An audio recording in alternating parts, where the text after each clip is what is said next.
This is going to be your guide to using Hisuian Decidueye in Pokemon Scarlet and Violet. So I want to start off with the signature move, Triple Arrows. We have 90 base power, 100% accuracy, high critical hit ratio, 50% chance to drop the opponent's defense by 1, and a 30% chance to flinch. That can't be right. Let's check on Bulbapedia. Something has to be wrong there. Nope, that's the adaptation for Pokemon Scarlet and Violet and non-Pokemon Legends gameplay. How? Like, we look at Samurott, and Samurott has to lose accuracy and power to actually just set spikes, and then we get, like, all of these crazy effects on also a 90 base power move. That just doesn't happen in Pokemon. What? Oh. It's garbage. The stats are pretty much unusable, and that's what this is going to break down. Also, when you think about it, like, Typhlosion, not really that crazy. Hisuian Typhlosion, not really getting enough changes. This is tough to work with, so I mean, like, Hisuian Samurott's the best starter from Pokemon Legends competitively? Okay, that's interesting discovery right there. But yeah, we look at Triple Arrows, and then we look at the stats. Like, what do you do with this? 112 attack, not great. 60 speed is rough, but the more you look into it, it's just straight up worthless. Like, Golden Go, very common Pokemon, you need to do something about it, especially because we have the Scrappy ability. That's very good and not that common, and that's actually like another crazy thing where it's like, yeah, where are all the Scrappy Pokemon? They just don't really exist. We got Flamigo. And then even when you think about, like, all the other Pokemon don't get it, there's not a lot. We have Mega Lopunny, and, like, without that, we lost a major competitive Pokemon with Scrappy, so we need more Scrappy Pokemon in general, and then, like, fighting Stab into that would be nasty, but Golden Go doesn't even have to, like, full speed invest, and now they are going, like, more max speed modest or timid and, like, Scarf and Specs and stuff, so Golden Go, very common, also getting, like, crazy meta adaptation, but, like, it just barely has to do anything to speed creep you, and then you're just kind of stuck being useless. So actually, we can show the numbers right here. So 112 speed if you're Adamant Max, and then outside of that, you're just trolling if you're actually going Jolly on a 60 speed Pokemon just to barely outspeed anything. It's sad. So yeah, 112 speed, 113 is easy to catch, and also that's kind of like a speed tier. I've been saying, like, if you can get 113, 114 on your bulky, bruisery Pokemon, you're in a good place, and Decidueye is just kind of, like, capped and can't really creep the creep, so it's in bad position. And then, like, 88, 80, I mean, like, you're going to get KO'd by a lot. I guess 88, 95, but you're grass typing. Your weaknesses are absurd. Hisuian Decidueye is weak to Flying, Poison, Fire, Psychic, Ice, Fairy. Good luck with the opponent not having one of those. Good amount of resistances, but we aren't like a setup tank or naturally bulky Pokemon to justify the speed, so yeah, like, I guess you can survive some kind of random neutral special attack, and also a decent amount of physical hits, because like 88, 80, still somewhat uncommon. You're not as free as a lot of sweeping Pokemon, but again, 60 speed, you should be able to survive something. And then, like, okay, so what can we get out of Decidueye? Trailblaze is it, because for some reason, this Pokemon does not get agility. Like, that's what it needs more than anything, especially, like, if for some reason when it looks like that, feels like it should be able to do agility things and become, like, a really agile fighter. No, it just doesn't. So the only thing that could save this Pokemon, so you could proc everything on the Triple Arrows, doesn't work, because, like, that 30% chance to flinch doesn't mean anything if you're getting outsped. So, alright, like, Scarf, what does Scarf get you? Nothing, like an effective Trailblaze as well. Like, it's ugly. And it's so much worse than you can imagine. Like, not only is your 60 speed going to be severely hindered into, like, slightly faster Pokemon like the Golden Go, even with a +1, if you're Adamant Nature, max speed, Garchomp just outspeeds you. Jolly Garchomp just outspeeds you. So anything faster than 102 also going to have the speed, and it's by 1 point. I think there's an argument that 60 speed is the worst speed tier in all of Pokemon, because you just barely get outsped by everything, and you just, like, fall into the worst bracket, where any, like, speed creep, again, for that 113, is just beating you, and there's nothing you can do about it. Unless you troll. but it seems like you're forced into trolling, or else very simple Pokemon are going to outspeed you, and even though Garchomp isn't as common as it used to be, it's still kind of like a silly thing because people play around the idea of what Garchomp is going to do when it gets any kind of like speed into it. So I mean, like 184, where does that put us? All right, we're above 110, and then we speed creep up to 115. Cool. What does that look like? We can actually just kind of sort by speed, and like it's one of those things as we go down, as we review speed tiers, commons, like, okay, cool. We beat Persian, Floatzel, and does that mean we're tying Iron Valiant to just add even more mess to this? Great. Really cool. So we get a +1 somehow. I'm not recommending Scarf, because like then you're just locked into triple arrows and kind of hoping for the best. And then like it's Iron Valiant, and then however those matchups go, now Hisuian Decidueye still losing after a turn of setup to get the speed. So we have Trailblaze, and it's like, cool, we get Grass Stab on this, but it's not like crazy KO or threatening damage, especially on the 112 attack. And I guess the idea is like, you Trailblaze, you get your speed, you combo, you triple arrows, that's a KO, and everything you're faster than, you got that good chance to flinch. If they like flinch into a defense drop, that's kind of the nastiest thing ever, and then like you could just combo out someone super hard.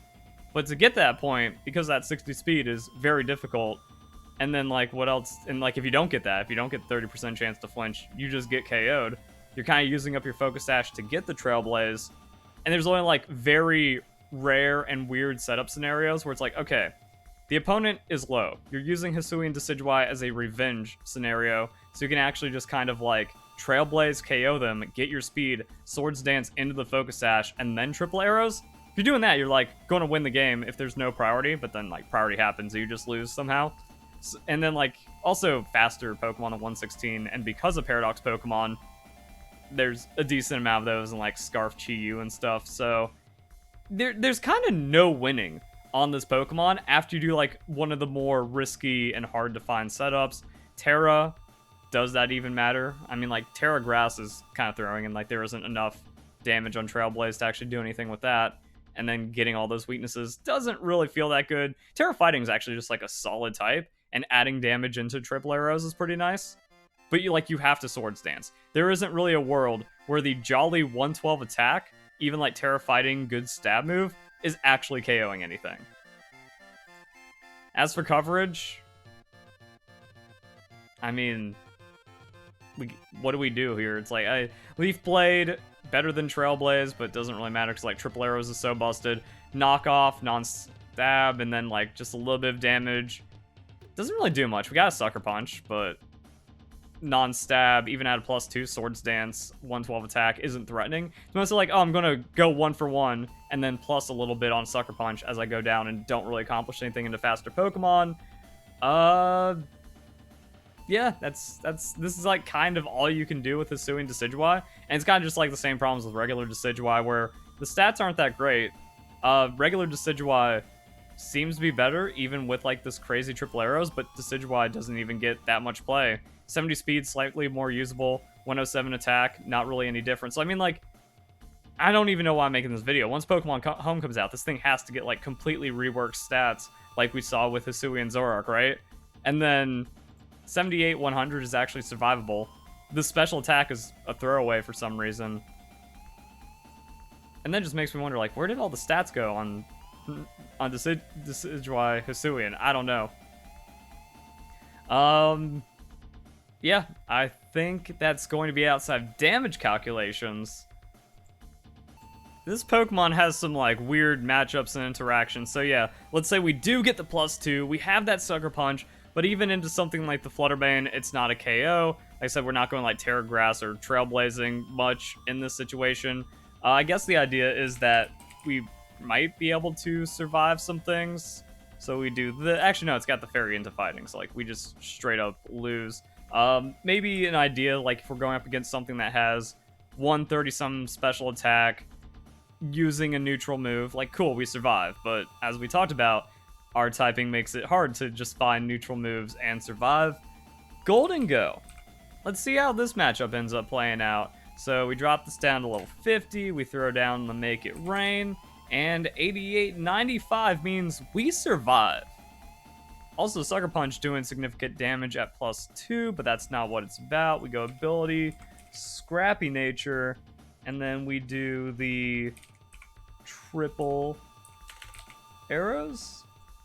And there we go. So yeah, like, that's it. I guess, like, maybe something happened in Game Freak testing where Golden Go starting to take over, but instead of nerfing Golden Go, there was like one mad lad that was just beating everyone with Hisuian Decidueye in the Game Freak testing office because you Trailblaze, even make it rain. Now you have the speed over the Golden Go, triple arrows KO.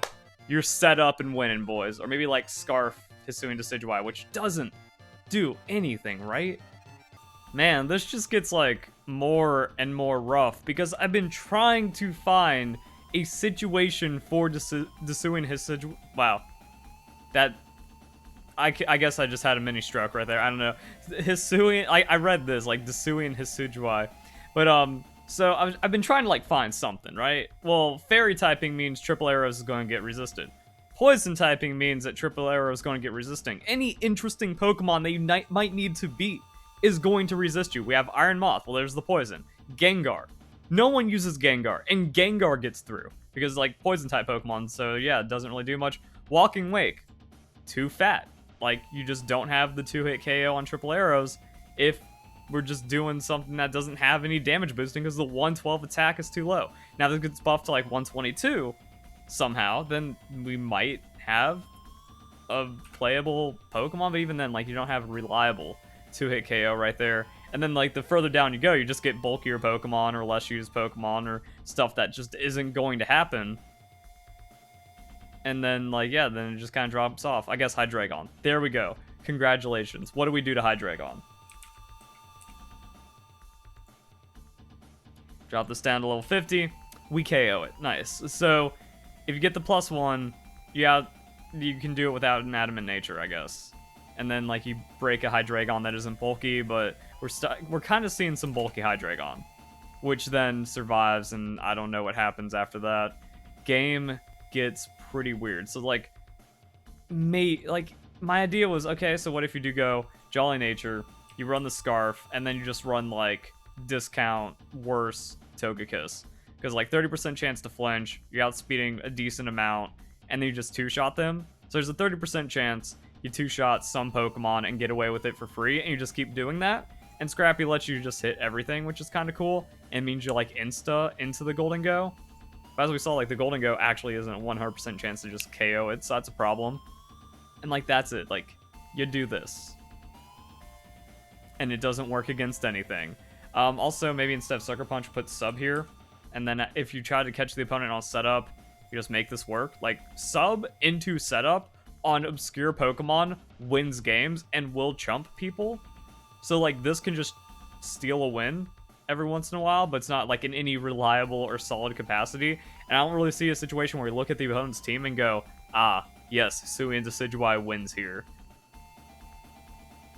Like, there's some cool potential. Like, I wish this worked, and I wish this was, like, A tier, but it's not. And, like, all these things just kind of go to waste. A cool move, an ability we need to see more of, just because the stats aren't there and the typing doesn't kind of line up. I guess, like, Terra Fighting. I guess, like, if we actually review all of that stuff, Terra Fighting changes it. Whereas, like, we go Terra Fighting into the walk. Actually, let's go Garchomp, because the interesting thing is that we don't make contact. So, just like regular Garchomp, no tank shenanigans on the Garchomp. Then we go Terra Fighting.